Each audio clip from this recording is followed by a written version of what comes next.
Hey, welcome back to Bridges. Jack Ford is with us today, as you well know, unless you've been living under a tree.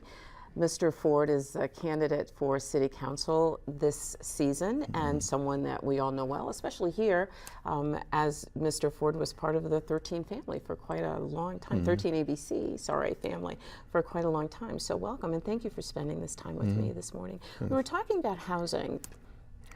Well, one other thing I wanted to add, we need to bring outside voices into the process. LISC is a national organization, Hugh Grief here locally, and they are in part supposed to be giving technical and other assistance to housing initiatives, to CDCs, although we're down to really one or two now. But we need to have Hugh's voice become much louder than it is, and I'm going to embrace that. The Toledo Board of Realtors, in my opinion, has a direct interest in the housing stock in the inner city. They should. My sense is that they don't, and that they focus in other areas and allow that to just kind of develop on its own. And so those are two voices. And the final point I'd make is we need to find out why individuals keep building new houses when we have relatively new houses in the area, in the inner city, that have been built in the last few years that are now boarded up and vacant. So why would we build a whole new raft of houses on top of that? And was a market study done to demonstrate that people are ready, willing to buy these new houses? We have one monument to such of really a monument to a disaster, in my opinion, where they built some houses on Dorr Street and no one's ever moved into them. It was $500,000. Is that the brownstones we're talking about? It was brownstones. Stones right there, yeah. Yeah. I think there's one unit that may have been sold. They've dropped the price recently to $96,000. At one time, there was hundreds of thousands of dollars, much of it tax funds, that went into that initiative.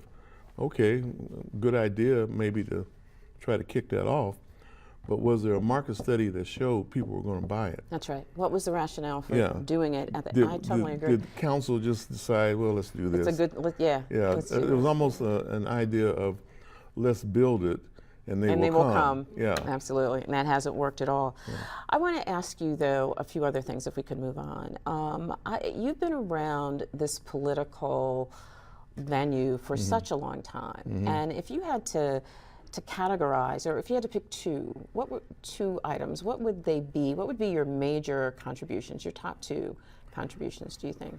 Well, I've had an opportunity to do a lot of things on a lot of fronts.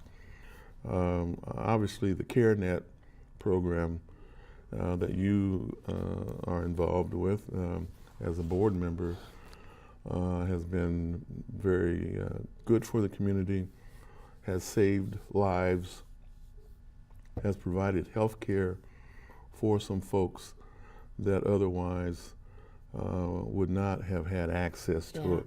It's a great legacy to have, and you and I didn't start off on the same page on that one, but I certainly have become a convert. It is a great program in terms of providing access to care.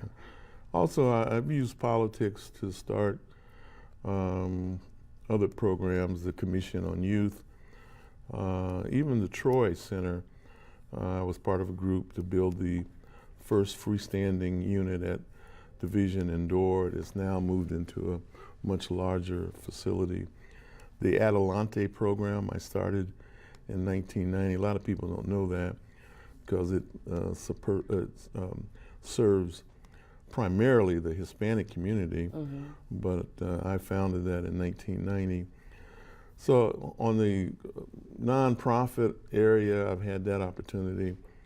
In the legislature, I led the reform to change the way we do foster care, coming on the heels of the Johnny Jordan situation. And that changed foster care training and respite opportunities dramatically in Ohio, and a book was written about it. So that shows you how deep it got in the politics.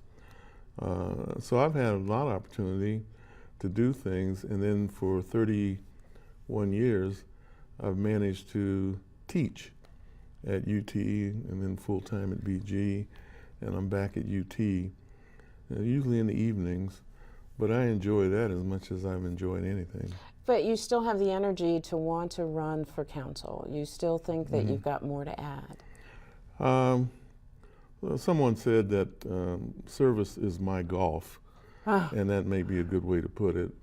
I'm at a stage where I could have stayed at home, but you know, there's just so much TV you look at. I know. And I'm doing what I want to do, and I enjoy it.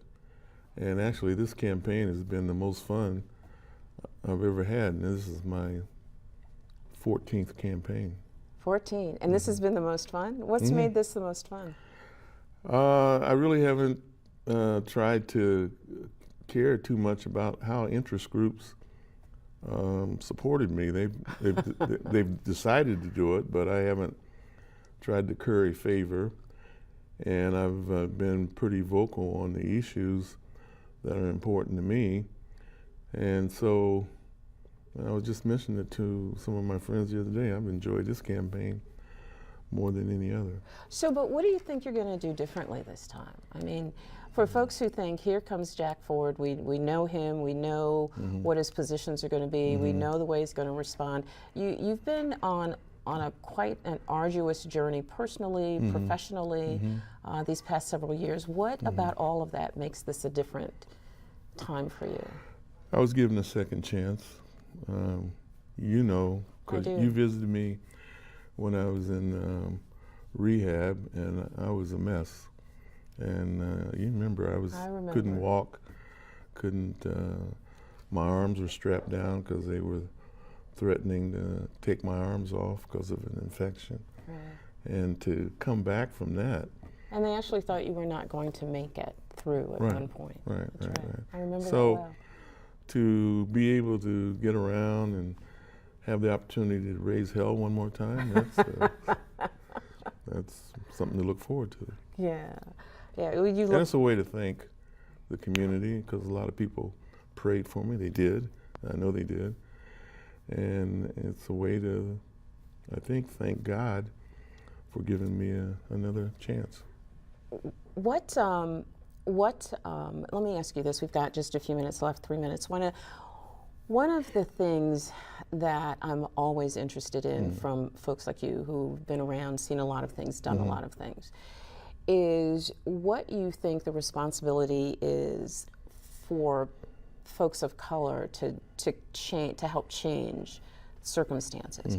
You can go in as a councilman and you can help revitalize neighborhoods, but there are some things that I think we need to be held accountable for in terms of education and, you know, even voting, even raising issues that have an impact on our community and our lives. Yeah. That's an age-old question, and going back as far as Martin Delany and Douglas and W.E.B. Du Bois, they all said the same thing. Anyone who would purport to be a leader has a duty, more than an obligation, a duty to speak out loudly when they see things that are wrong. Absolutely. And to try to change it. And I feel that very strongly. I teach that in my classes to students. We have an ancillary duty to train younger folk to take leadership. I've done a lot of that over 30 years, and a lot of the sons and daughters, political sons and daughters, are now state reps and county commissioners and lawyers. And I told you about Ravi Perry sending me a note this morning. He's now a professor at Mississippi State. Right. And he took time to send me a campaign check and wish me well here. And that lifted me up. Because I remember when he worked in the mayor's office as an intern, and now he's his career. He's on his way, and he's an author. He's author. He's wrote a book about me. Your journey. Yeah. And it was his dissertation at Brown, where he got a PhD. So it's always great to see young folk not only evolve but just bloom and become leaders themselves. I'm so glad you were with us today. Thank you I enjoyed it. so very much, and we'll be talking again. All right. We'll be talking again. Listen, we got to go away for just a second, but we'll be right back.